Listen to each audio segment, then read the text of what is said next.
100 টাকা বাজেট হবে, 90 টাকা নেতার পকেটে, এরকম নেতা দিয়ে এলাকার পরিবর্তন আসবে না। আমরা দল মত বুঝি না, সবার আগে এলাকা। এই এলাকায় বড় বড় নেতা ছিল না, ওই বিস্কিটের ফ্যাক্টরি ঠাকুরগাঁও আনতে কেন পারে নাই? কারণ তারা আপনাদের নিয়ে কোনোদিন চিন্তা করে নাই। কোন এমপি, মন্ত্রী, চেয়ারম্যান এই উপজেলা হাসপাতালে পা রাখে নাই। নেতার জ্বর সর্দি হলে চিকিৎসার জন্য যায় আমেরিকা, সিঙ্গাপুর, কানাডা।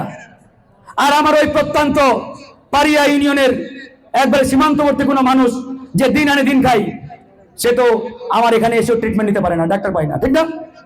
তাহলে ওদের কথা কি চিন্তা করছে এসে এই এলাকার নেতারা? সব সময় বলে আমরা তো গরিব এলাকা, ঠাকুরগাঁও তো গরিব, এই কথাটা বারবার বলে। আজকে থেকে একটা কথাই বলবেন, ঠাকুরগাঁও গরিব নয়, এই এলাকা সোনার খনিতে পরিপূর্ণ, কিন্তু আমরা সোনা চিনতে পারি নাই। কালিয়াডাঙ্গিতে একটা কলেজ সরকারি কলেজ হলে সবার আগে সমীরউদ্দিন স্মৃতি কলেজ হবে ইনশাআল্লাহ, নিশ্চিত থাকেন। আমি এটা নিয়ে কাজ করছি এবং কাজ করব। তো এটা আপনাদেরও দোয়া রাখতে হবে। হাজার হচ্ছে না, তো সবাই দোয়া রাখবেন ইনশাআল্লাহ। ভাই আমি একটা কথা বলি, আমরা দল মত বুঝি না, সবার আগে এলাকা। আপনি বিএনপি করেন, জামাত করেন বা গণ অধিকার করেন, এলাকা ভালো থাকলে কিন্তু সবাই ভালো থাকবো। এলাকা খারাপ থাকলে যে দলেরই হয় কেউই ভালো থাকবে না, ঠিক না? তাহলে দল মতের বাইরে আমরা এলাকাটাকে প্রাধান্য দিয়ে কাজ করব। আমি সবসময় বলি, ভাই আসেন মিলেমিশে আমরা কাজ করি। আজকে ঠাকুরগাঁওকে আমরা সুন্দর করে গড়ে তুলতে চাই।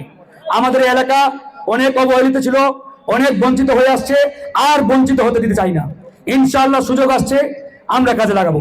আরো অনেক দামি দামি আমাদের খাবার তৈরি হয়, কিন্তু দুঃখের বিষয় আমার আলু উৎপাদন হয় ঠাকুরগাঁয়ে, আর চিপসের ফ্যাক্টরি আমাদের নারায়ণগঞ্জ। এটা লজ্জার কথা না ভাই? আজকে যদি ঠাকুরগাঁয়ে 2টা চিপসের ফ্যাক্টরি থাকতো, ওই ফ্যাক্টরিতে কমপক্ষে 5000 মানুষ কাজ করতে পারতেন আমাদের।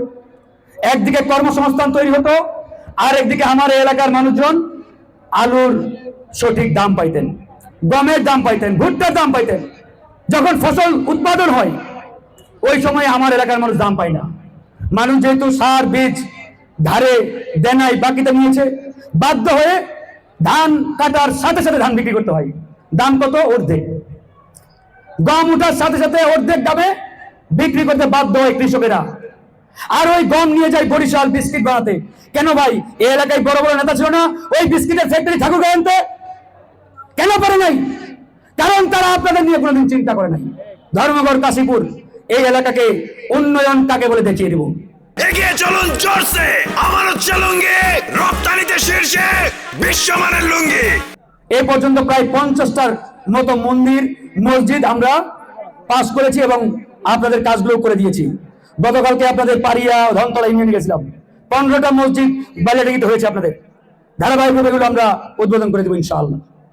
প্রত্যেকটা মসজিদে বরাদ্দ 3 লক্ষ 4 লক্ষ টাকা করে। আমরা 1 পয়সাও নেই নাই।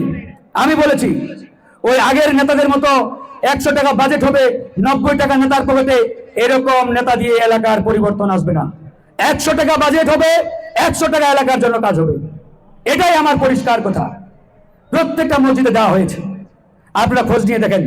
অনেকেই ভাবতে পারেন যে ফারুক সাহেব বোধহয় এমনি এমনি লেকচার দিচ্ছে। না ভাই, আমরা মুখে যা বলি সেটা বাস্তবায়নের সর্বাত্মক চেষ্টা ইনশাআল্লাহ করে যাই।